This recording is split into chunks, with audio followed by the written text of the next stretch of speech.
Mesdames et messieurs, chers confrères, nous allons recommencer cette deuxième partie jusqu'à la pause déjeuner.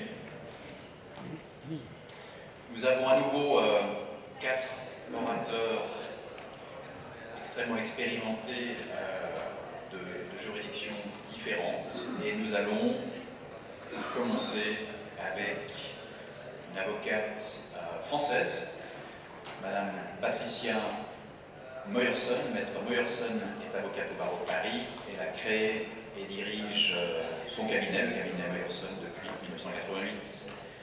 Elle est titulaire d'un DE1 de l'Université de Paris 8 et spécialisée évidemment en droit du sport, mais aussi en droit d'auteur et droit du spectacle. Son cabinet conseille de nombreux clubs sportifs, des fédérations et des sportifs professionnels. C'est une spécialiste du football et ça fait plaisir de voir des femmes avocates expérimentées et respectées dans le monde du football. Elle assiste donc effectivement de nombreux clubs professionnels devant les instances disciplinaires internationales ainsi que devant le tribunal arbitral du sport. Membre de l'instance d'appel de l'UEFA, elle a été de 2012 à 2015. Elle est également arbitre à la Chambre arbitrale du sport en France, qui est placée sous l'égide du Comité national olympique français. Elle est la présidente d'une autre organisation importante dans le domaine sportif, l'Association internationale des avocats du football, la IAF. Elle est chargée de cours dans le cadre d'un master en droit à l'Université d'Aix-Marseille ainsi qu'à l'Université de Bourgogne. Elle est membre du comité éditorial de la revue Football Legal, dédiée au droit international du football. Maître Meyerson, vous avez la parole pour une quinzaine de minutes. Merci beaucoup.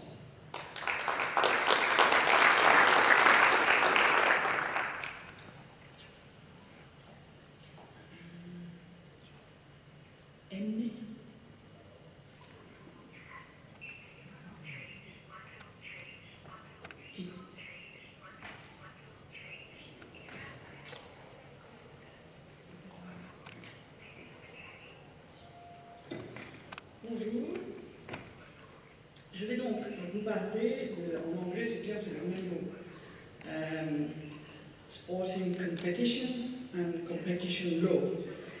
Plus précisément, l'idée est, et ça suit l'intervention de mon excellent confrère et ami Juan de Dios, c'est l'organisation, la réglementation des sportives qui vient intervenir justement sur les marques et surtout les possibilités d'utiliser les marques sportives.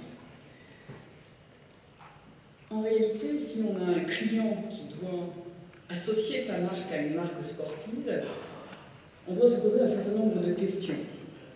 J'ai réparti ça en 2 questions. Si quelqu'un souhaite utiliser une marque sportive pour l'associer à sa propre activité, qu'est-ce qu'il doit savoir, qu'est-ce qu'il doit vérifier? Et si quelqu'un souhaite utiliser un espace comme support publicitaire dans une compétition sportive, dans un événement sportif, qu'est-ce qu'il doit savoir, qu'est-ce qu'il doit vérifier? Donc, utiliser une marque sportive, prendre en licence une marque sportive, évidemment, la première question, c'est de se demander qui est le propriétaire de la marque. En général, il faut d'abord se poser une question en amont, c'est qui est le propriétaire de la compétition sportive. Ça, c'est la vraie question. Chaque organisateur de compétition sportive réglemente sa compétition, mais surtout pose en général comme principe qu'il est l'unique propriétaire de tous les biens relatifs à cette compétition. En France, nous avons même le Code du sport, le législateur, qui vient dire, je crois qu'il y a d'autres pays, il semble qu'en Espagne c'est la même chose, qui vient dire c'est l'organisateur qui est propriétaire de la compétition, et donc, on l'a vu avec la FIA tout à l'heure, des marques que ces organisateurs peuvent déposer. Mais vous avez aussi les clubs qui sont propriétaires de leurs marques, qui les déposent, de leur logo, de leur couleur, de leur maillot, et la plupart du temps, ils déposent tout ceci comme étant marque et marque figurative. Et puis il y a des athlètes, dont Juan de Dios a parlé, qui sont évidemment légitimes à déposer leur nom comme marque. Et on se posait même la question, il avait déposé, de savoir si un athlète peut déposer son numéro. Le numéro 10, el 10, pourrait être déposé comme marque, oui ou non. En réalité, ce qu'il faut comprendre, c'est que c'est la réglementation de l'organisateur de la compétition va créer souvent des cas de copropriété. C'est-à-dire que sur un même espace, sur un même événement, les marques sportives vont être associées et que selon que l'on s'adresse à l'organisateur de la compétition, au club ou aux athlètes, on va se trouver dans des situations extrêmement complexes. Donc, à ce moment-là, on va se dire, mais avec qui je vais contracter?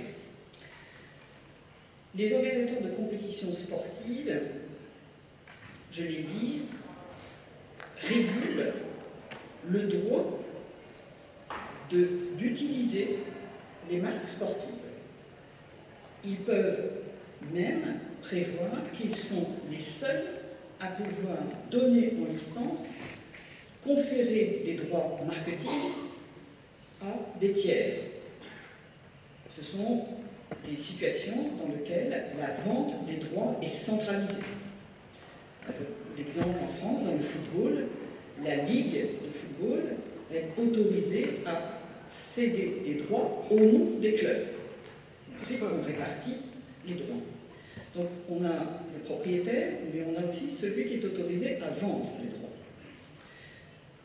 Les clubs sont aussi autorisés à vendre leurs droits, mais il peut arriver que selon le stade de la compétition, surtout quand on arrive en finale ou demi-finale, les droits du club sont réduits, alors qu'ils sont pleins et entiers pendant le début de la compétition. Et quant aux droits des joueurs de vendre leur marque, eux également, leurs droits sont limités par les règles posées par leur fédération, et ils sont limités aussi par, on l'a vu tout à l'heure, les contraintes de travail qui les lient au club. Il y a, je ne l'ai pas ajouté, mais notamment en France, les conventions collectives. La convention collective organise et régule les droits que détient le joueur sur son image et sa marque.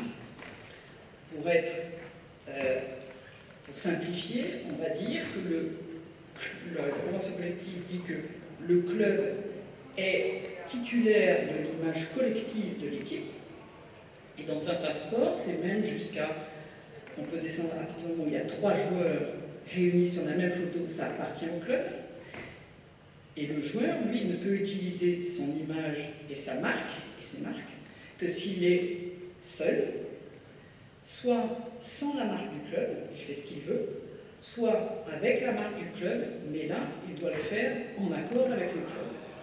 Tout ça montre que si on veut utiliser une marque sportive, on doit évidemment rechercher quelle est la marque que l'on veut utiliser, mais bien s'assurer que le propriétaire de la marque a la possibilité de vous concéder des droits entiers et non pas des droits réduits ou limités en fonction des règles de fédération ou en fonction des contraintes.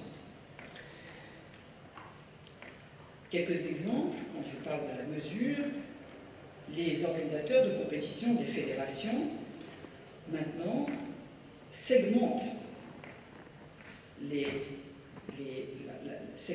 leurs marques, segmentent leurs droits marketing en fonction des territoires, en fonction des produits, pour multiplier les revenus. Mais ces segmentations, évidemment, doivent être vérifiées, et c'est un énorme travail que de s'assurer que l'on ne va pas dépasser ou aller sur le territoire d'un autre partenaire ou d'un autre sponsor. Je l'ai dit, les droits des participants des clubs et athlètes peuvent être eux-mêmes limités, ils peuvent être aussi limités par des règles qui sont l'interdiction de faire des messages politiques, par exemple, ou de faire des messages qui portent atteinte au sport ou à la fédération. On doit également, lorsqu'on cherche à utiliser une marque sportive, se poser la question du droit de la concurrence, soit le droit de la concurrence locale dans un pays, soit au plan du droit européen, car c'est un vaste sujet, mais il me semble tout à fait pertinent de rappeler que l'organisateur d'une compétition, s'il est par exemple en situation de monopole sur cette compétition, on va considérer, et ça a été jugé par l'autorité de la compétence en France et dans d'autres pays, mais aussi au niveau européen, que c'est un marché pertinent et que pour obtenir un droit exclusif sur une marque, il faudra respecter le droit de la concurrence, ce qui signifie un appel d'offres, mais aussi des droits limités dans la durée. En France, on a considéré que même 4 ans était possiblement une atteinte à la concurrence. Donc en conclusion, si on veut utiliser une marque sportive, le b.a.-ba, c'est de vérifier la réglementation sportive de l'organisateur de la compétition et surtout les règles commerciales.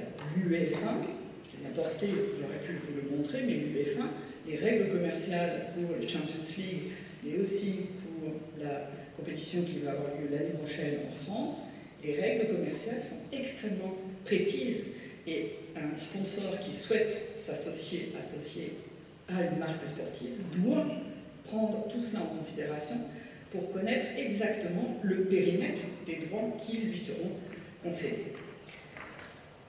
Donc, savoir que les droits du propriétaire de la compétition peuvent surpasser les droits des participants, comme les clubs. Évidemment, vérifier également les lois nationales, puisque certaines lois nationales relatives au sport interdisent, par exemple en France, l'association d'une marque sportive avec une marque d'alcool ou de tabac. Maintenant, la deuxième question est le sponsor qui, lui, souhaite utiliser des espaces dans une compétition sportive. Eh bien, rapidement, c'est la même chose. L'organisateur de la compétition réglemente l'utilisation de tous les espaces susceptibles d'être un support publicitaire. Ce sont les espaces dans le stade, ce sont les espaces sur le matériel, ce sont également les équipements des sportifs. Et un petit exemple, l'article 50 de la Charte olympique vient dire qu'on ne peut pas utiliser l'ensemble de la tenue, quel que soit le sport, pour un support publicitaire autre que pour l'équipementier qui a fabriqué l'équipement. Et encore, c'est très limité, la taille, la couleur, tout est limité. Donc, là aussi, s'assurer, lorsqu'on doit utiliser un espace, de cette réglementation. Et la réglementation peut être extrêmement précise, par exemple, au tennis. Les marques qui sont autour du court de tennis ne peuvent pas être en jaune ni en blanc. Ce sont des réglementations qui font que, pour protéger le joueur, qui pourrait confondre la balle avec ce qui se passe au fond. Il faut savoir que toutes ces réglementations sont souvent remises en cause par d'excellents avocats qui peuvent effectivement venir challenger ces compétitions de match, sachant que certains espaces peuvent être dédiés à l'organisateur de la compétition et d'autres dédiés au match.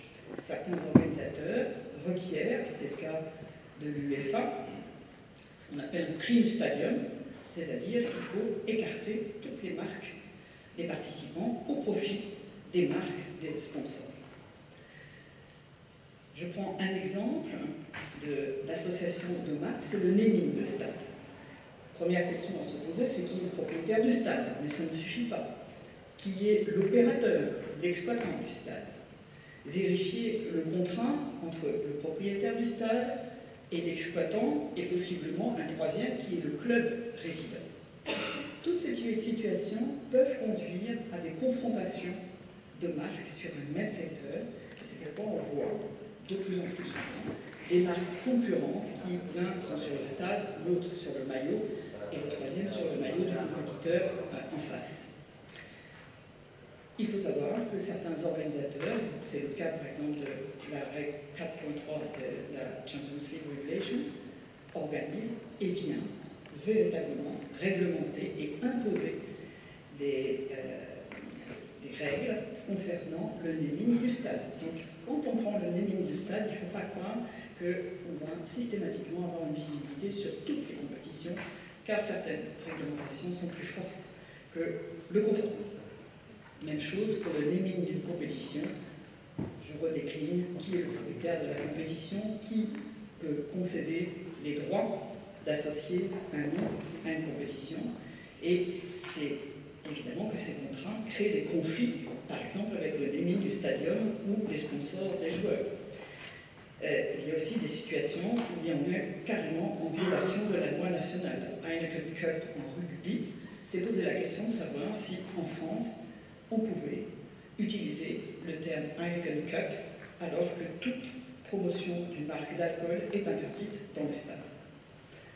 Bon, les réglementations nationales sont là, mais très souvent le sport gagne par d'autres moyens et avec d'excellents avocats.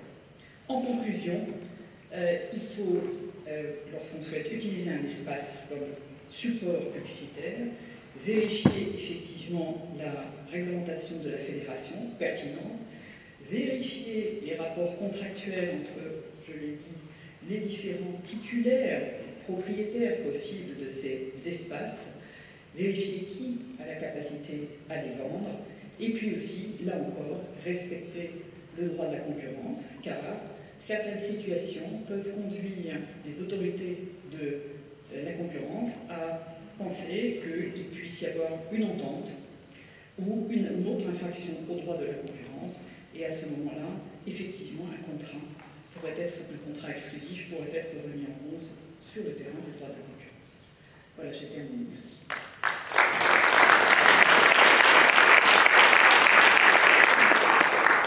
Merci infiniment pour cette présentation extrêmement utile, encore une fois, pour aussi donner une transition pour les sujets suivants, y compris ceux de cet après-midi. Nous serons heureux aussi de vous retrouver après la pause déjeuner.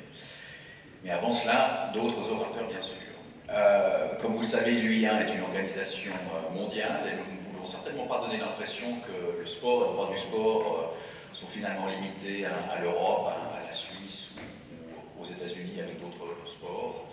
C'est effectivement un phénomène que vous le savez mondial et réglementé de façon mondiale avec les différentes approches nationales.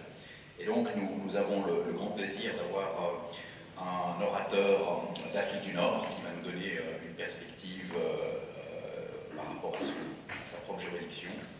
C'est Maître Abdelghani Benera, qui est avocat à la Cour en Algérie, à Mostaganem. Il a étudié dans de nombreuses universités, à Marseille, à Paris, à la Sorbonne, à Panthéon-Assas, ainsi qu'à Lyon, à Perpignan. C'est un voyage en France, avec les diplômes qu'il a obtenus, l'Académie mondiale de l'OMPI et l'Université d'Oran et de Mostaganem en Algérie. Son expérience professionnelle est vaste. Il est avocat, je l'ai dit, dans son cabinet, où il pratique différents domaines, le droit commercial notamment, mais surtout la propriété intellectuelle. Et il est ainsi un mandataire agréé en propriété industrielle auprès de l'Institut national algérien de la propriété industrielle. Il est enseignant dans différents programmes de master essentiellement en matière de propriété intellectuelle et auteur de différents ouvrages, articles et communications. Nous sommes heureux de l'accueillir pour, là encore, donc, un sujet lié aux marques dans le sport, plus particulièrement la situation en Algérie. Merci.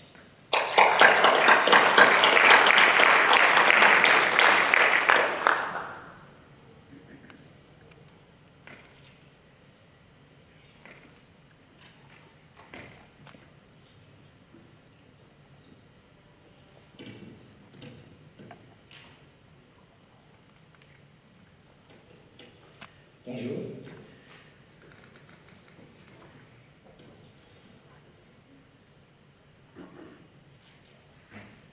Alors, j'ai intitulé ma communication à la protection des marques de sport notoirement connues en Algérie. J'aurais aimé utiliser le mot ou la notion renommée, mais notre législateur apparemment ne reconnaît que des marques notoires. Alors, en parlant de la notion de la notoriété en Algérie, même si l'Algérie elle est adhérente à la Convention de Paris, mais elle a connu vraiment un retard considérable par rapport aux lois. Par exemple, là, les seules lois qui existent, plutôt législation, c'est l'ordonnance de 1966 et l'ordonnance de 2003. Alors, la notoriété, elle est reconnue qu'en 2003. C'est-à-dire, même si pratiquement on est signataire de la Convention de Paris, c'est-à-dire l'article 6 bis de la Convention de Paris sur la propriété industrielle, mais c'est-à-dire dans la théorie, dans la loi, vraiment cette notion elle est reconnue par le législateur qu'en 2003. Ce qui explique ce retard. On va le constater aussi dans la jurisprudence qui est un peu en retard par rapport aussi comme la situation d'ailleurs. Et nous, les avocats, nous sommes confrontés parfois à des cas que vous peut-être vous avez beaucoup de cas pareils, des problèmes de contrefaçon, etc. Nous, parfois, on est devant vraiment des particularités.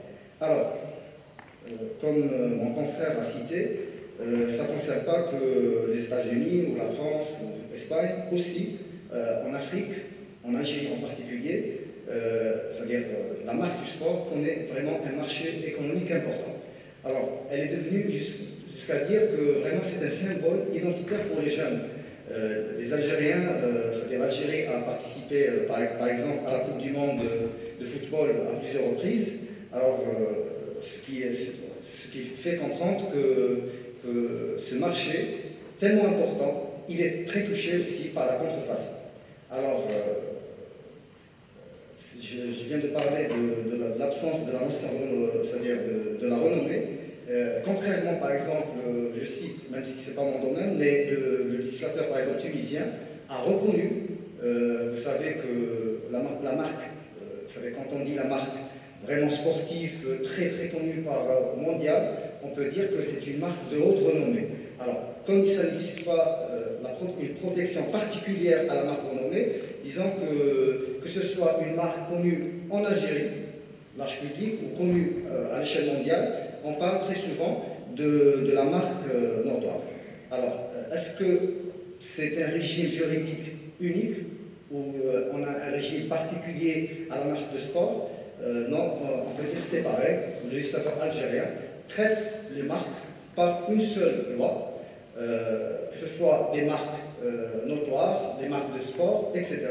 Mais j'ai constaté qu'il y a une autre loi qui vraiment peut aider dans certaines situations. C'est la loi de... Alors, c'est une loi 0402 de 2004 qui est plutôt sur les pratiques, les règles qui s'appliquent aux pratiques commerciales, en particulier la concurrence déloyale. Alors, je cite là quelques exemples de marques. Alors, on a constaté ces dernières années, que ce soit les organisations internationales de sport, que ce soit les clubs, c'est-à-dire les marques de sport très connues comme Adidas, Nike, ils ont commencé même à faire des dépôts directement au niveau de l'Institut national algérien de la propriété industrielle. Voici des exemples, Coupe du Monde 2010, South Africa, parce qu'ils ont vu que sans ça, leur marque vraiment, elle ne sera pas protégée, et on va démontrer là tout de suite. On a constaté aussi que parfois on préfère passer par un dépôt international c'est-à-dire de marque. Là, je cite que l'Algérie, elle a adhéré à l'arrangement de Madrid, mais récemment, elle vient d'adhérer au protocole de Madrid qui va entrer en application pour l'Algérie à partir de demain, 31 octobre 2015. Voilà, et c'est très important pour nous, parce que comme vous le savez, l'arrangement, le protocole donne beaucoup de facilité juste avec un dépôt, on peut passer directement à un dépôt international, contrairement à l'arrangement de Madrid, qui lui, on doit attendre l'enregistrement, et je ne vous cache pas qu'en Algérie, l'attente entre le dépôt et l'enregistrement, ça peut aller parfois jusqu'à 1 an ou plus. Alors, imaginez si on ne passe pas au protocole de Madrid, l'attente qu'on va faire. Alors, c'est-à-dire là, dans mon contenu, c'est-à-dire la communication communication, je vais en particulier parler de quelques principes et surtout comment protéger la marque notoire contre la contrefaçon et toute atteinte. Là, pour le principe de l'enregistrement, qui est vraiment, je vais vous parler d'une particularité au droit algérien par rapport au droit français, etc. Mais avant, j'ai à peu près schématisé la protection ou l'enregistrement qui va passer par 4 étapes. Alors la création, absence de protection, l'utilisation de la marque pour nous. Est-ce que, par exemple, une marque notoirement connue de sport, si elle est vraiment utilisée sans la déposer, est-ce qu'elle est protégée en Algérie? Et bien là, elle sera confrontée à un article, l'article 4 de notre ordonnance 0306 de 2003, qui donne vraiment une particularité au droit algérien, c'est que toute marque sur le territoire algérien commercialisée, elle doit être enregistrée en Algérie ou au moins faire l'objet d'un dépôt. Et le plus important, c'est que la société, par exemple, étrangère qui commercialise ses produits en Algérie, là, beaucoup de sociétés qui l'ignorent, étrangères, c'est-à-dire elle peut même risquer des poursuites pénales. C'est-à-dire, s'il n'y a pas un dépôt, au moins, et la marque, elle est présente en Algérie, la société, le titulaire, c'est-à-dire le propriétaire de cette marque, même s'il est propriétaire à l'étranger, il peut être poursuivi, même pénalement. Alors, là, de dépôt, l'étape de dépôt, là, c'est très important, comme j'ai cité, une protection partielle. Pourquoi une protection partielle? Parce que si la marque n'est pas enregistrée, elle ne sera pas, c'est-à-dire protégée contre la contrefaçon. Parce que là, la loi dit, quand elle explique, c'est-à-dire le délit de la contrefaçon, il dit tout acte qui porte atteinte à une marque enregistrée. C'est-à-dire, on ne reconnaît pas qu'il y a vraiment une réelle protection à une marque juste déposée. Mais, pourquoi j'ai dit une protection partielle? Parce que là, il y a une autre loi qu'on va appliquer c'est-à-dire au droit des marques, c'est la loi, c'est-à-dire les règles appliquant, la loi de 2004, les règles applicables aux pratiques commerciales. Là, quand le législateur a dit, c'est-à-dire a cité au sens de ces dispositions de la présente loi, sont considérées comme pratiques commerciales déloyales, notamment les pratiques, alors il imite les signes distinctifs d'un agent économique, c'est-à-dire les signes, que ce soit des marques, etc. Il ne donne pas une obligation, c'est-à-dire que cette marque ou ce signe soit enregistré. Par conséquent, quelqu'un qui va déposer sa marque, au moins, il peut attaquer, entre guillemets, le contrefacteur pour concurrence déloyale en se basant sur les principes de la responsabilité délictuelle. Là, je cite l'article 124 du Code civil. Alors, bien sûr, l'enregistrement donne une protection complète, et là, c'est-à-dire le titulaire aura le choix choisir entre la contrefaçon et la concurrence déloyale, et bien sûr choisir entre le pénal et le civil.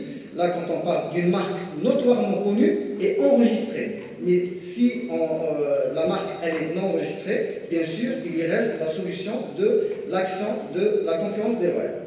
Maintenant, pour le deuxième principe, est-ce que les marques de sport renommées, si j'ose dire, est-ce qu'ils sont concernés par ce principe de spécialité? Ben oui, puisque là, il n'y a pas un régime particulier aux marques vraiment de haute renommée. Là, les marques notoires, que ce soit Adidas ou FIFA, c'est-à-dire théoriquement, ils sont concernés par ce principe, c'est-à-dire quand ça dépasse les produits et services ou services pour lesquels la marque est enregistrée, là, on n'aura plus une protection en dehors de cette spécialité. Maintenant, le problème qui se pose en Algérie, c'est la notion de cette notoriété.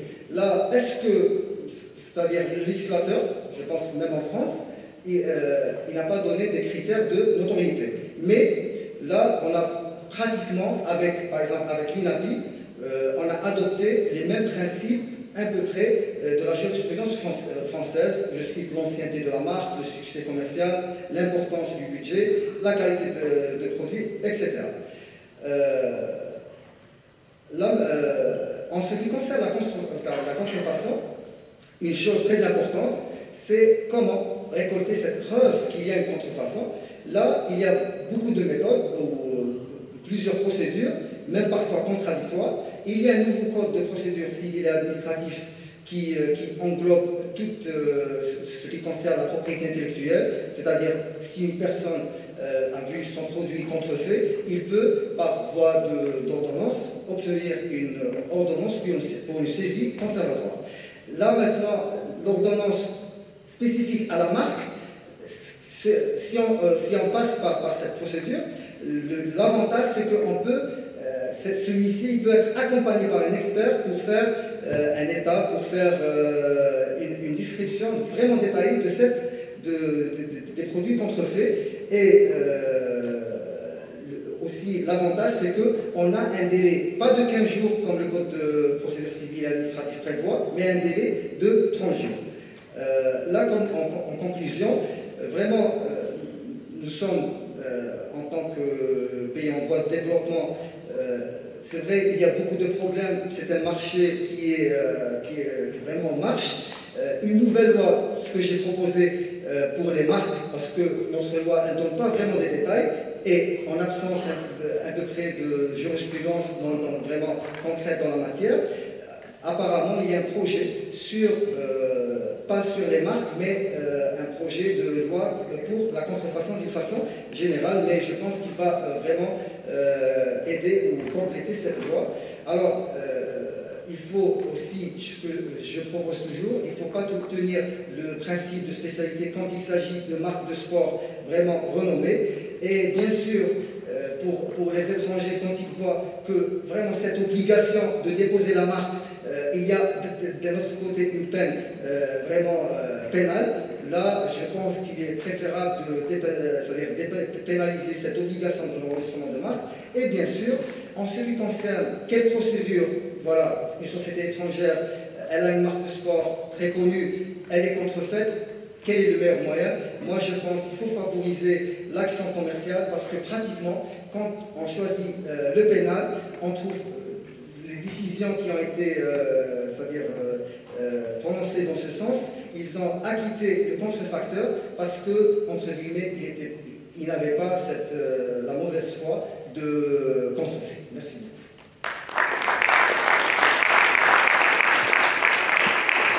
Merci beaucoup, confrère, pour cette présentation. Et nous allons remonter du côté de l'Espagne. We now move back to Spain with a speech by Mr. Pablo González Espero. Pablo is a partner with UIA Menendez in Madrid. I have to mention that in 1999 he opened UIA Menendez São Paulo office, which he headed until September 2003. Pablo advises companies in regulatory and commercial matters, is regularly involved in major transactions, advising businesses and investors in acquisitions, IPOs, joint ventures, and outsourcing projects. His international experience includes cross-border deals, especially in Latin America, and particularly with Brazilian clients because of his experience at the time in São Paulo. He heads the sports law practice group at UIA, advising sports clubs, leagues, and athletes. He has taken part in international arbitrations before the CAS in Lausanne, and is part of the team of experts who drafted a white paper to reform Spanish professional sports. And he's the author of a number of publications. Pablo, you have the floor. Thank you.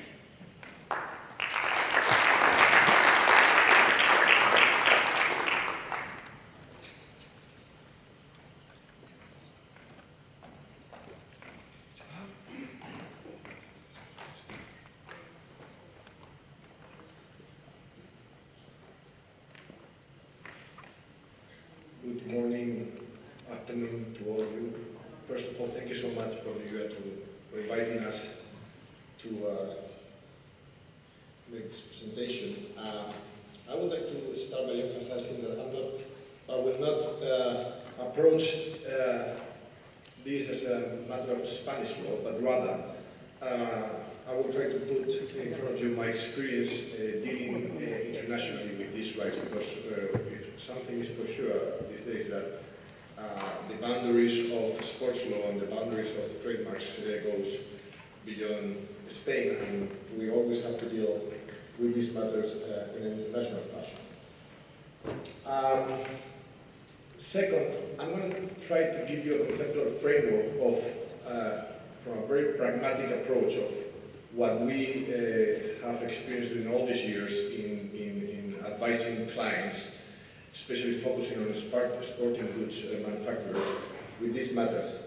And following my presentation, Professor De Santis will provide you with examples, which will be much more fun than my presentation, on how this ends up in the real world. Let's start by saying something that we all know, which is how relevant brands are for sporting goods manufacturers. I brought here some data that can give you a hint of how these companies see themselves as really building a brand rather than producing products in a way. So brand is no doubt for sporting good companies their main asset. I think these data give you some economical figures, but the mission statements, and just a couple of them that you have in front of you, will show you how they in fact give priority to the brands of the product. I think it's something that shows, again, how relevant for companies, for big corporations dealing with sporting goods, brands are. Let's then now briefly go over the typology of agreements which companies use to deal with their brands. And I distinguish here three of them, which is basically what I see in my day-to-day practice. First one being contracts with players, second with clubs, and third with national associations. If we go for players first, let me start by saying that these are not that common. Even though one could think that every player will have the endorsement of a brand, this is not that common. It might be with more irrelevant contracts dealing with their football shoes, but in fact, the big endorsement agreement only affect very relevant players. So these contracts, you don't see it quite often. And of course not limited to football, but to any other sports. These contracts with players are basically structured under the form of an assignment of image rights that go from the player to the sporting goods company. So it's not much about trademarks, it's much more about the image rights, the personal right of the player, which the sporting goods brand intends to associate with its brand in the market. Normally, as we will see, consideration for this assignment of image right comes in the form of cash payments, and sometimes also in the form of in-kind payments, basically with sporting goods produced by brand. At the same time, player normally not only assigns its personal image, but also commits personally to a certain amount of say, obligations towards the brand to perform advertising activities, appearances, shootings, or the like.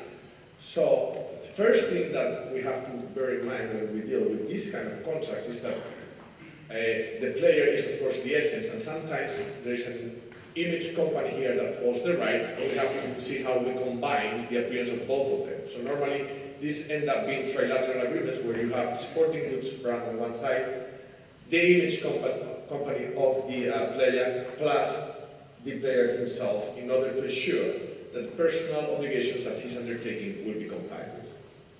If we go to clubs and associations, they are more or less the same nature.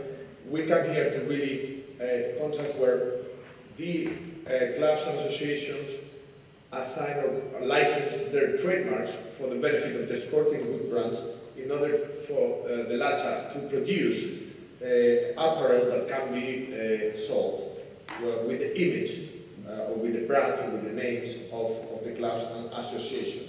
So basically, the content of this contract will end up in an appointment of the brand as the official sponsor, as an exclusive provider of sporting goods, and also with a pure license by the club or association to the brand to produce apparel and sell it in the market. As Ms. Williamson said, I think it's essential that we take into account potential limitations that clubs, associations, or players may have when signing these contracts, because they do not hold normally all their rights. So if we come to players' contracts, normally they have to do with all the activity of the player outside his club, which will normally have a separate contract with another provider or with the same provider, and of course out of the national team if that's the case. Let's jump on very quickly over this slide because we basically address the complex nature of these agreements. We already said that there's a mixture of a license of trademarks, assignment of image rights, and exclusive supply of goods. So the nature of these contracts is normally complex. It's not just one thing or the other. It may be a perfect or imperfect mix of the three of them. As I said, we can put some more elements into these agreements and make it as complex as this. There are personal services that have to be rendered by the player or has to be rendered by the squad. There are merchandising exploitation of stores. Now more and more the possibility of online sales. Advertising rights normally are also part of these agreements as far as the consideration that the brand will receive in exchange for the money or for the supply of goods. And finally, we also find more and more the right of the brand to get promotional events on which the team participates, or even the organization of matches in which the team is involved. I would like to end up and let Professor De Santos jump in by pointing out some of the more complex or controversial provisions that we find when negotiating this agreement. This is a lawyers' congress, so I wanted to put on the table those things on which we have to be aware when we face one of these contracts from a very pragmatic approach. So first, define terms. More and more, even in jurisdictions like in the case of Spain, the defined terms are coming to be an essential, if not the most essential part of the agreements. And in this particular case, because of the very circumstantial and particular nature of the object of the agreement, we have to be very, very careful when drafting these definitions, because it does make a huge difference how we define certain contexts. How we define, for instance, what's a formal wear, what's a casual wear, what's a sports wear, will make a huge difference on whether a given player is obliged or not to wear your brand at a certain point of time. There are many cases here where the discussion on the contracts end up being a discussion on the defined term.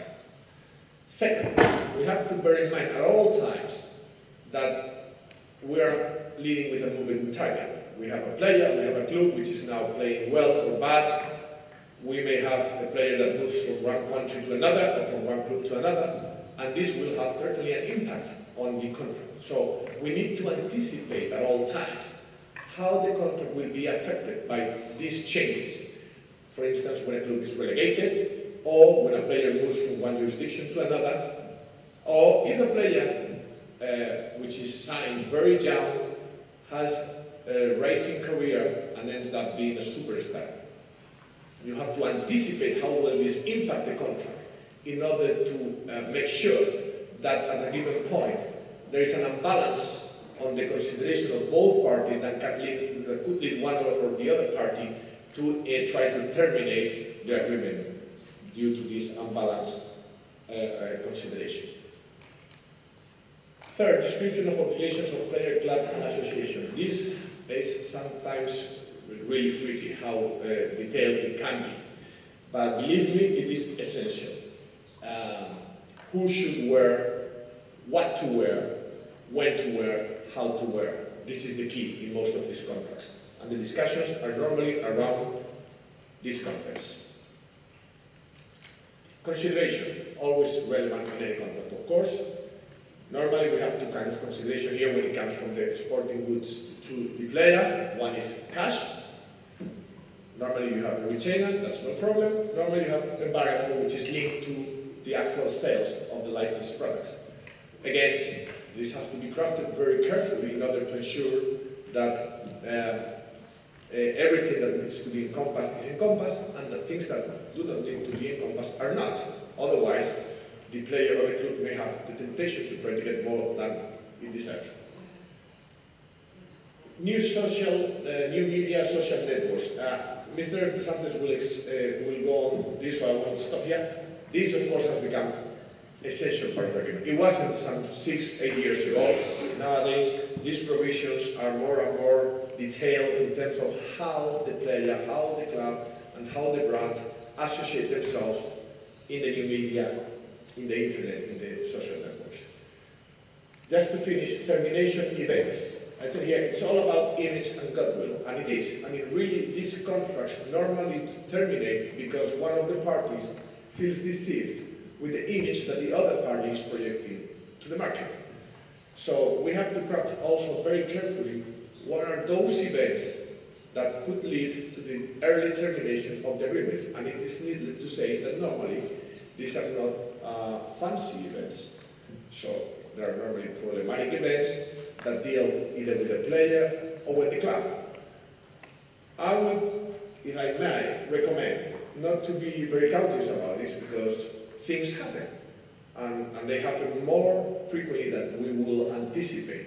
So put it on the table. I recommend to be very specific, go down to the details on what could happen, and take into account also the procedural rules in your particular country as to the status, for instance, of a player in a criminal procedure. Whether he's just being investigated is enough, has he been accused, has he been already on the hearing phase of a criminal case, does or could make a difference on whether this gives rise to the right to terminate an agreement.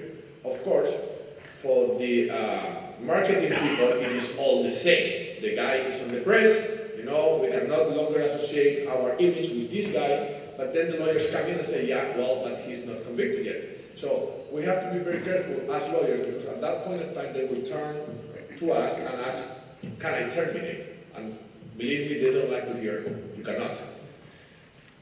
Just to finish, terms and renewals. This is very controversial, but it is of the essence, because this is a very competitive industry with few players, with players in the sense of with few companies on the demanding side, and they of course try to poach the other players from the other brands. So we see most of the conflicts not during the life of the agreement, but at the time or nearly the time of termination. So again, be very careful in trying to set as many mechanisms as possible to ensure that your client is able to first have some sort of first dealing right with the player, and second, that you can match any offer that comes from a third party during a given period of time, such that all the investment you've made in the player does not fly away just because you forgot to put that in. Of course, this is needless to say, you need to take into account antitrust provisions and the like. But if you fail to build a robust contractual structure based on which you may at least have the player more inclined to renegotiate with you rather than opening to third parties, you will have done your job properly. I think this is all I wanted to convey. I wasn't interested, but at least I was brief. So, Professor De Santos, thank you so much. Thank you very much. Very efficient overview. So again, it's a good transition for this afternoon's program, because I inform you that we will go into much detail about the different agreements. We will look at the license agreement, we will look at the sponsorship agreement, we will look at the merchandising agreements in the first part of this afternoon. But as Pablo said, it's a kind of combination of speeches, because now Professor Manuel de Santos will give some concrete illustrations of what has been touched upon by Pablo. Let me take my glasses. Manuel de Santos is a professor of law at the University of Alicante since 1992, and a member of Council of the Spanish law firm El Zabur. He has served in the past as Vice President of the European Patent Office from 2001 until 2008, as a member of the legal services, the legal service, of the European Commission from 1998 until 2001, and as a Vice Chancellor and Chancellor in Acting of the University of Alicante from 96 to 98. He's a Fellow of the Eisenhower Foundation since 98, and of course as a professor has authored several currently 7 books and more than 100 articles on intellectual property law, private international law, and information technology law. So let's move to Alicante. Professor de Santos, you have the floor. Thank you.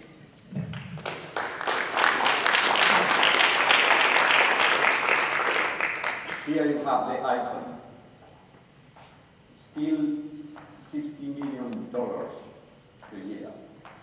Revenues from IT Jordan after 30 years.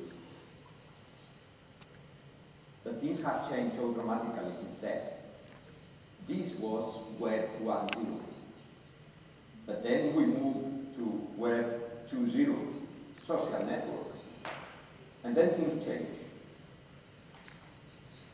But then we moved to Web 3.0, the web of the things. And moment arrived where Duran is paid more by grants than his salary. That's Web 3.0. Well, that's Web 3.0. And then people decided that this was not the best example for the development of the kids.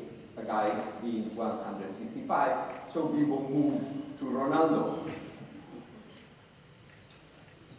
You see, here you have Messi and Ronaldo. Messi with Dolce Gabbana, Ronaldo with his own. So we are moving to Web 3.0 everywhere. If Ronaldo says expectations, my expectations are much larger than yours, then Messi will say expectations are nothing. The will is everything. But this is already Web 4.0. Web 4.0 is a semantic web, and we come into a different dimension because 2 things have happened here. First, sports have become a phenomenon. Jérôme said it before. Laurent said it before. Basically, because of the uncertainty.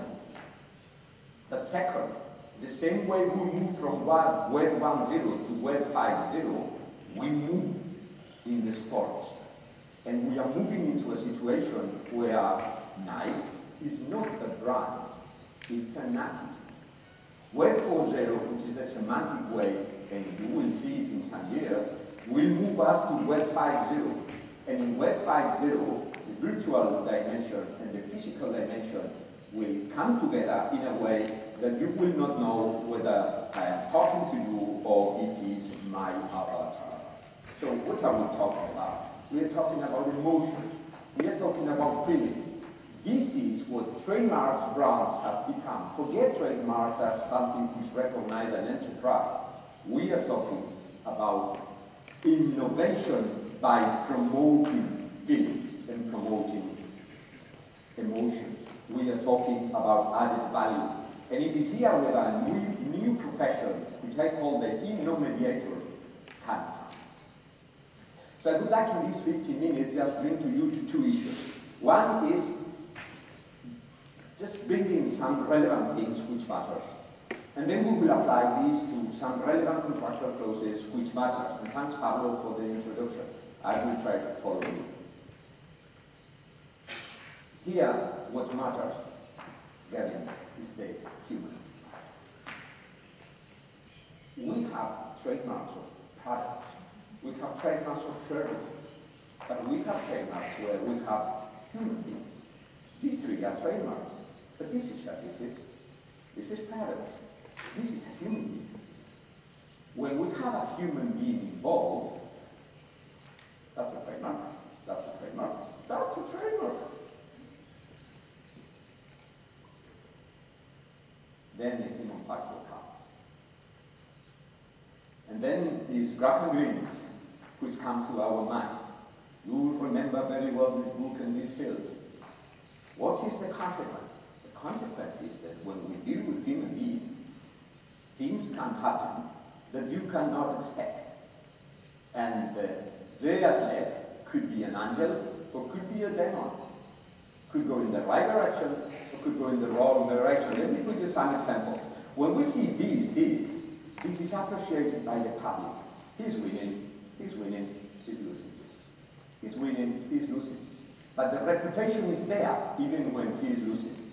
When you see this person asking for respect for Italy, then he gets the whole Italy with him. Even now, when we see Jason Collins say, I am gay, he brings reputation today. 20, 30 years ago, it would have been exactly the other way around. But we have also the wrong decisions. And this is, in my view, sorry for the Italians, a wrong decision. This gentleman was at the highest reputation ever in motorcycle. His colleague and the most important competitor said just some months ago, I don't know how to ride when I have a steering. I can't ride like Valentino does, but then. But then immediately, we have the reactions on Twitter, and these matter. And these are first reactions. I will not buy nor participate in anything that this person advertises or promotes. There is no justification for a kick. But listen, you have also the other way around. This bloody market. He is the one. So we are dealing with human beings. And human beings, from time to time, especially if they are athletes, which are under such an incredible stress, and they are also young people. Well, not all of them are young, but they just make mistakes. A couple of bits, but just for sorry. But what a mistake. Whole reputation is ruined. Ruined. Ruined and coming again. Ruined. Ruined. Ruined. The human factor. The second issue is the relevance of time. Look at first, look at second. 8 years have passed. You cannot work with the same person for 8 years without changing the situation, because the situation has changed dramatically. The third is the relevance of the location. This is not a very popular sport in my country, unfortunately. But this is the most popular sport in Hungary, for instance. So depending on where you are, you address this matter from one perspective or from another. The relevance of the public. Don't forget, even the guy on you, right, has public. Everybody has public. So you have to know who you choose in order to get the public. Here you have the public for Tampax. You are not going to put a man for that. Here's the public for Porsche, because 90% of people buying Porsche today are men. So Sarakova is necessary in order to increase this car. Number 5 is the relevance of promoting reputation through social networks. And there we go to the key issue. Here you have Hussein, Bolt. We got to have it. same with Gatorade with Messi. The same with Gatorade, passing measures continuously. And these measures are always positive measures. Stay in touch, don't isolate. Be selfish. Step by step. No fue el Cholo Simeone. This is 2012. So Cholo Simeone copied Michael Jordan. Step by step. Tied to the cause. And this is 4. With Serena Williams. Winning takes care of everything. Number 6 is the relevance of underlining the value of the athletes. Get some examples here. This is passion. But at the same time, you have the foundation. And then you will see the brands there in the foundation. Saying we are going to play with them because of the foundation. Here you have the foundation. Look at Jacobi Foundation. Seiko comes and says, we're also so pleased to support the foundation. When you associate Louis Vuitton with Cassius Clay or Muhammad Ali, immediately you have the late Yves Carcel. Mohamed Ali est l'exemple même d'une personnalité d'exception, une véritable légende vivante qui transcende l'univers de la boxe. Et c'est pour ça qu'il est toujours avec lui. Then the relevance of fixing brand standards. Pablo said it already. Here you have the Nike football, this is in the net, brand standards, and then all the athletes adequately. The relevance of using the branded products in daily routine. Pablo talked also about that, but let's put an example. Here you have the routine. That's another routine. That's another routine. The routine for others. This does not look like a routine, but anyway, I don't expect he is doing this every single day, every single moment. Then the relevance of the strategy of the brand. This is stability, 30 years. But in most of the cases, what brands look at is ambassadors. And here you have the different ambassadors becoming a team. And then capturing competitors' ambassadors. More rivals with Adidas, but move to Under Armour. And 15 million pounds were behind. Of course, he was very honored and excited, telling their story globally, the story of Under Armour. Most importantly is the relevance of teaming up. You team up with love. You team up with history. You team up with history also again, but different people coming from different sports. You team up also with history. You see, you take Michael Hart and Larissa Latinina, you put them together, and this means for 50 years we have been there. You team up here, you team up there, you team up here, you team up there. You team up also for Brazil Cup. This is Puma team up. This is Nike, team up. This is Adidas, team up. Team up. This is the first part. The second part is applying these to specific issues related to the contracts. And then I will bring just my experience to you. Using examples which are not exactly mine, some are, but not others, in order to be easy to understand. First is the relevance of clearly specifying the brands and the products. This is Novak Djokovic with Seiko. Easy, yeah? And these are the products belonging to the serial of Novak Djokovic for Seiko. 1, 2, 3, this is still another 4. You will see why. Because when you list, you have to list also what, when, and where. Pablo told us. And here you have it. When he is training, this watch. When he is in an evening function, this watch. When he is enjoying adventurous sport, this watch. And when he is traveling, this watch. And here you have it. This is it. Here you have one, you have the second, you have the third, you have the fourth. Well, look at what he had to do in order to get the clock. Yeah? But the clock is there. And this provokes positive reaction. You see this, and then you have in Twitter, everybody in Facebook, does anyone know what watch is? And then you have reactions here and there. Here it is. This is the answer.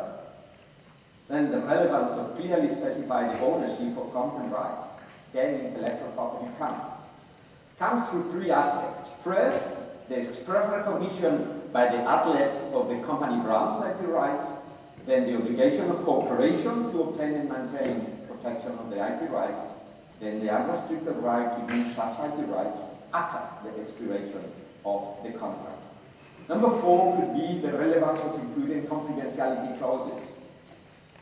A clause could be this one. This is very important in practice. Then the relevance of avoiding the use or promotion of competitive products. This could be an example of the clause.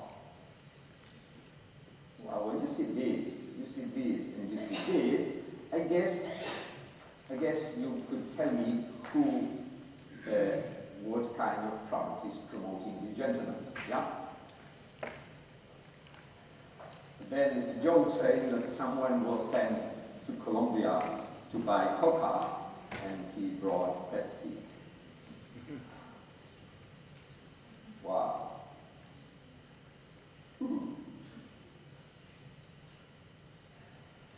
And Messi is Messi, but Messi could have come into troubles. The next one came into troubles and was not so lucky.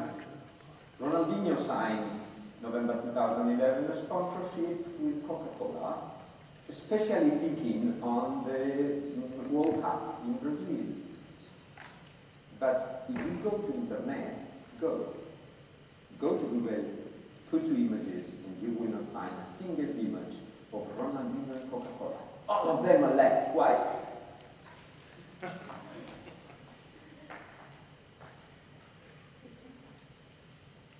So Coca-Cola canceled Ronaldinho's sponsorship. Of course, there were many other reasons for cancelling, but Coca-Cola used this because it was in the contract. The relevance of promoting the brand at any time, yeah, but it shouldn't be like that, but at any time. This is also a clause in the contract, and how to do it. Even when the brands of others are promoted. Then the relevance of including in the contract the announcement of the engagement, which is we are the lady that Novak selected Psycho, and we are honored and proud to be his partner. And then we admire him as a sportsman, but we admire him much more as a person, and he has a foundation. And you have the other way around, people like this gentleman announcing that he had a beautiful contract with Louis Vuitton. And then Louis Vuitton said, we don't know 2G, we don't have any business with him, careful. Yeah?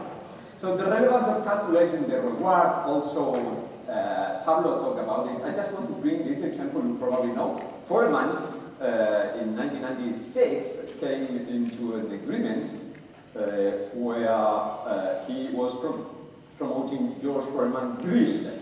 In 1998, there were more than 200, well, he was supposed to get 40% of the revenues. 2 years later, there were more than 200 million. And then Salton took the decision, the wise decision, to buy, because this was forever, and he paid him more than $140 million.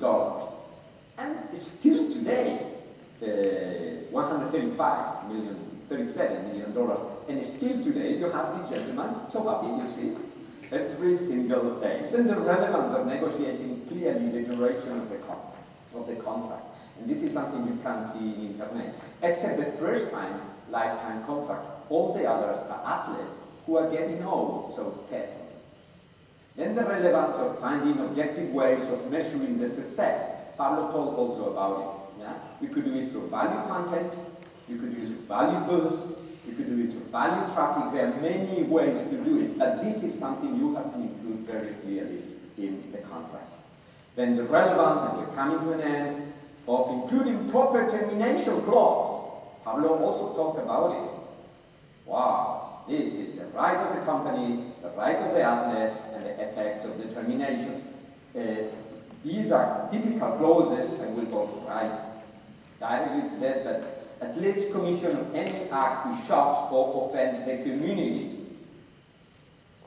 You see, when you come here, you see some examples where this clause was used. And then to the athlete, if the company is insolvent or fails to make payment or breaches the contract. 12 is the relevance of including renewal clauses and including this moral duty of renegotiation that company requires. This is important and it's not included in many contracts. Also, the exclusive negotiation end date, where you cannot start dealing with other brand, but 90 days or 60 days before the contract finishes. And this clause is also important because it has happened in practice with Kevin Durant. Kevin Durant didn't participate in the basket, in the World Basket in 2014 because he couldn't sue the shoes, because the shoes belonged to his brand, who was not the brand anymore, because he had already engaged with other brands, and there was a contractual issue here. What happened later on is that Nike brought the same money as Under Armour had offered and got the ball. And here it is. And this was announced just in Twitter by these tweeters. At the end is here. Yeah. Then the relevance of obligation of keeping the reputation while living as a brand. Take this example. This gentleman was branding poker stars. And see it's in Spanish, see the way this is announced. He has played an important role in our trademark. It's time to conclude, but we will keep very near him and his team. Of course, the relevance of conflict resolution clauses. Please go here to arbitration. Never go to jurisdiction if possible. Then the relevance of envisaging new business model. And I'm coming with this to a conclusion. This gentleman is a trademark, is a brand, and is a businessman. He's getting 5 times more now than he was getting when he was a football player. The gentleman has teamed up with certain enterprises to come to a golden manager, which is a new player.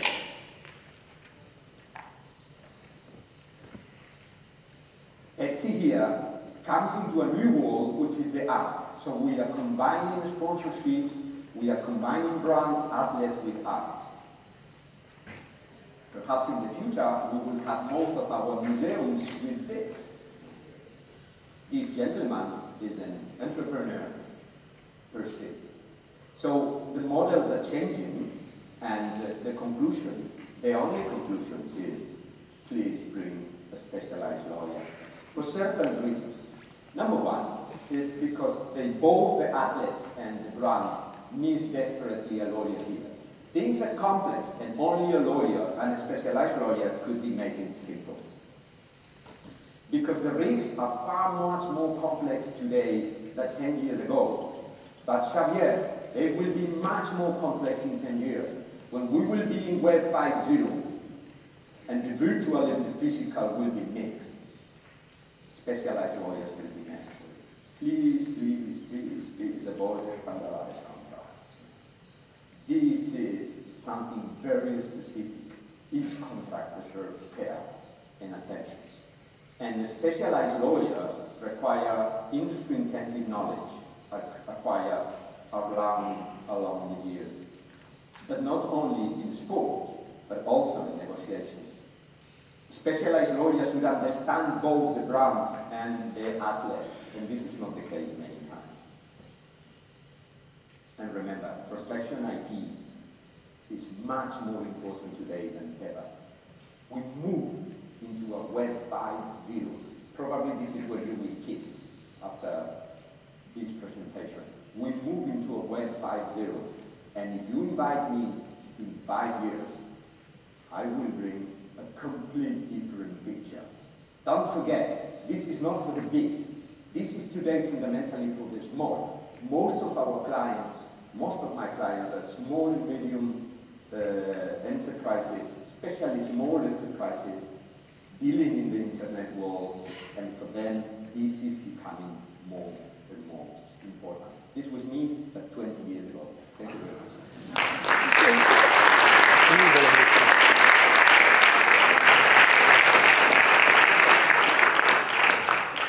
Thanks very much, Professor Lesantes, for this terrific presentation. Very, very interesting, and certainly a good source of inspiration for questions, comments, also maybe from our panel. In particular about this human being factor. That's very interesting to see that beyond the business needs, beyond the legal issues, we have this human being factor. So we can take a few questions. Nous pouvons prendre quelques questions avant la pause déjeuner bien méritée. Restez avec nous. Et we already have a question. Bob, you have the floor. I really enjoyed the speeches from all of you, but I wanted to ask a question particularly of Pablo and Professor DeSantis. When you're negotiating these contracts and you're talking about social media interaction, and specifically the number of click-throughs or the number of Twitter follows that are increased and things like that, what is the role of the lawyer to step outside and work with somebody that's a social media expert so that you know what the potential is of the numbers that may end up coming through from, if you have a, say, per dollar or a per cent Twitter follower, who do you work with in terms of making sure that you haven't just negotiated a contract that's going to be more expensive than anybody chose to pay? Well, if I might, I personally usually don't get involved in the particular economics of the contract. These big companies do have specialists that do that for you or that take care of that. What is important in my experience is that you make sure anything that is written there is someone who understands, even a judge. And this is not an easy challenge because you know how this 5.0, 6.0, whatever people work and write and the terminology they use. So you have to ensure that whatever is written there, if you end up in a court or in an arbitration panel, to make it understandable. So to answer your question, at least in my personal experience, I do not intend to have the skills to propose the economic terms of how to approach them. These companies do have incredible expertise on this field, but it is essential for you to understand and transcribe and make it understandable, just thinking on down the road what will happen. Thanks for the question. I will disclose with you.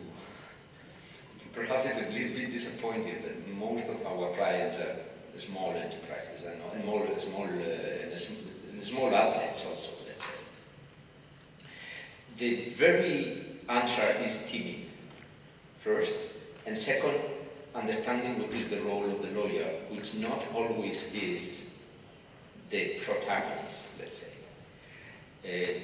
What I tend to think is that what we offer to a brand is a 360 degrees understanding of his business and a 360 degrees understanding of what the problems would come. A different thing is that inside intern people into the firm are able to deal with all these issues. But the brand is not so interested in this. The brand is interested in you understanding and you solving problems. So what we have is, today we have community managers within the firm, we have social media experts within the firm, we have marketing people within the firm. But for instance, we don't have experts. Our firm is a boutique of intellectual property, so we don't have experts in fiscal matters. But we offer the service because we can go to the best experts in fiscal matters to get the complete understanding. And then the lawyer is part of this team.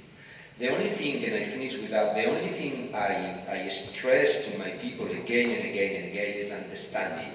What it could not be is that the lawyer is outside, is in his small team or big team, and then when the problem comes, the lawyer arrives. Then it's late.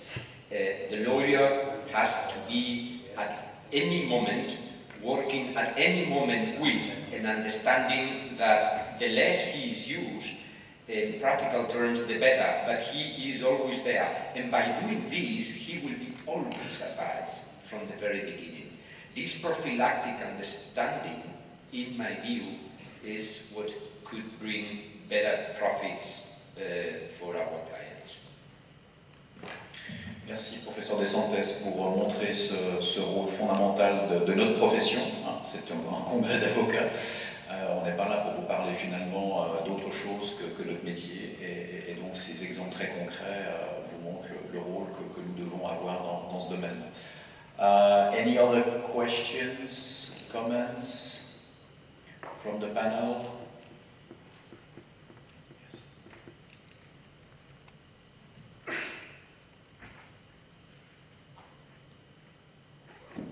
Bonjour. Donc ma question c'est par rapport aux marques et aux joueurs. Donc Maître Mekawi, avocate à Casablanca, avocate stagiaire. Donc ma question elle porte sur le droit des marques. Donc là quand on a un joueur, par exemple je vais donner l'exemple de Ronaldo qui fait la pub pour Nike, pour les chaussures. Et l'équipementier de son équipe c'est Adidas. Donc je voulais savoir si le club il ne percevait pas une indemnité sur le fait que son joueur porte une autre marque sur le terrain. Ou la FIFA aussi, est-ce qu'elle ne perçoit pas une indemnité parce qu'il y a une marque La première réponse, et je pense qu'on fera l'un dans l'autre, mais la première c'est que justement dans les réglementations du football, dans un certain nombre de pays, les chaussures sont considérées comme un élément technique et c'est au travers de cette justification que le joueur peut porter les chaussures de son choix et donc qu'il peut effectivement utiliser la marque de son choix, potentiellement concurrente avec les autres marques. Dans la loi espagnole, il n'y a pas ça, mais dans les contrats, toujours dans les contrats. Parce que si on n'indique pas ça, M. Ronaldo devra utiliser des chaussures du Real Madrid. Donc c'est toujours une obligation de la part de l'avocat du joueur d'indiquer ça. Et c'est pas seulement ça, pour les joueurs les gardiens de but par exemple, c'est les gants. Donc chacun a quelque chose. Il y a le même qui utilise, comment ça s'appelle ça, qui est sur les tibias, les protèges tibias. Les protèges tibias peuvent aussi. Les protèges tibias de la marque que tu as utilisée, parce que si tu es un joueur très bon et tu as un numéro 7, un numéro 11, un ailier droit, un ailier gauche, tu as reçu un coup de coude, alors tu as besoin de tes tibias, donc de la marque du tibia, c'est du protège tibia. C'est le contrat. Voilà, encore une fois, le rôle des avocats. Can I just Ronaldinho had a contract, as you have seen, with Coca-Cola, but he still had a contract with Pepsi. This meant that anytime he was with the press, there was someone who had to be obliged with anybody working in this thing to get 2 bottles of Pepsi there. So what to do? Coca-Cola was not very happy with Ronaldinho. He used this to say there was a breach of the contract. But in fact, he had no choice. And when he realized it, he had the 2 Pepsis there in order to fulfill the other contract.